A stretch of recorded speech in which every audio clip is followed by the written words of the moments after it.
Myriam Palomba, on ne vous voit plus à la télévision depuis que vous ne passez plus chez Hanouna.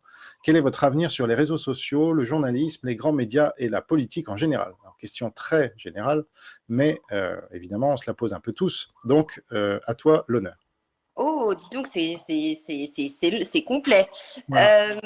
Alors, je pense que ça va être compliqué pour moi de faire carrière à la télé. En même temps, c'était pas mon but premier quand j'ai commencé ma carrière de journaliste, hein, parce que si j'avais voulu faire de la télé, j'aurais commencé à 20 ans. Mais ce n'était pas forcément le média qui m'intéressait le plus. C'est vrai que j'ai eu cette opportunité avec Cyril de travailler parce que c'était aussi, ça faisait partie de mes fonctions. Ah, je parle d'avant la crise sanitaire. Hein. Ça faisait partie de mes fonctions que d'aller faire la promotion des magazines que d'aller les défendre fois, à contre-cœur parce que je savais très bien qu'on était parfois dans notre tort.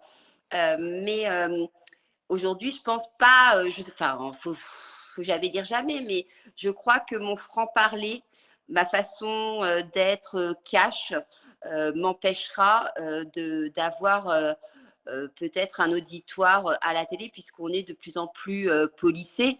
Et d'ailleurs, on m'a clairement dit, hein, des gens de médias que je ne citerai pas, que je rentrais pas suffisamment dans le moule pour pouvoir faire carrière à la télé. Voilà, que j'étais trop entière, que j'avais pas de filtre. Donc, c'était compliqué. Après, dans le journaliste, de toute façon, moi, je continue ce que j'ai à faire via justement les réseaux sociaux, puisque c'est aujourd'hui le seul moyen pour moi d'exercer mon métier. Après avoir fait 3 recours auprès de la carte de presse pour la première fois en 25 ans, on m'a refusé la carte de presse. Alors, attendez bien la raison. C'est quand même juste hallucinant.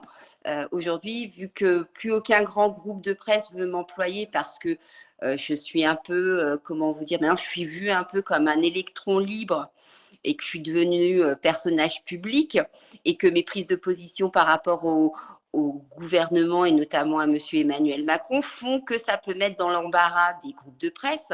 Donc, ne pouvant plus être embauchée dans un groupe de presse, j'ai décidé de créer ma propre structure. Et il s'avère que être seule à travailler dans sa propre structure fait de moi que je ne peux pas avoir la carte de journaliste. Alors, j'ai reçu, j'ai fait appel 3 fois hein, quand même. J'ai même pris un avocat.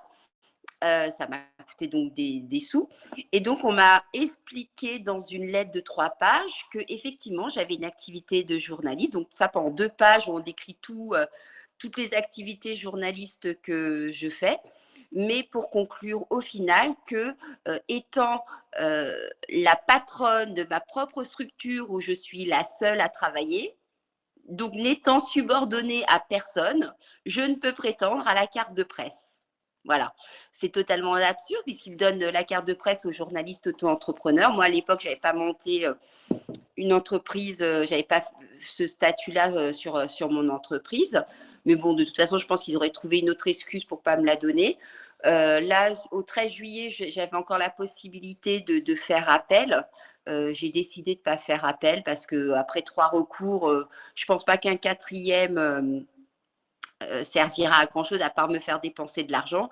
Et puis j'ai eu quelqu'un de la carte de presse de très très sympa qui m'a un peu appelé en catimini et qui m'a clairement expliqué que la décision était politique. Donc voilà où j'en suis. Oui. Donc, donc voilà, les réseaux sociaux. J'ai peut-être aussi un projet de chaîne YouTube, on va voir à la rentrée. Mais voilà, aujourd'hui, c'est la seule façon que j'ai d'exercer mon métier et de pouvoir exprimer des choses comme toi tu le fais hein, d'ailleurs, comme d'autres, des choses qu'on ne verra pas évidemment sur les grands médias mainstream.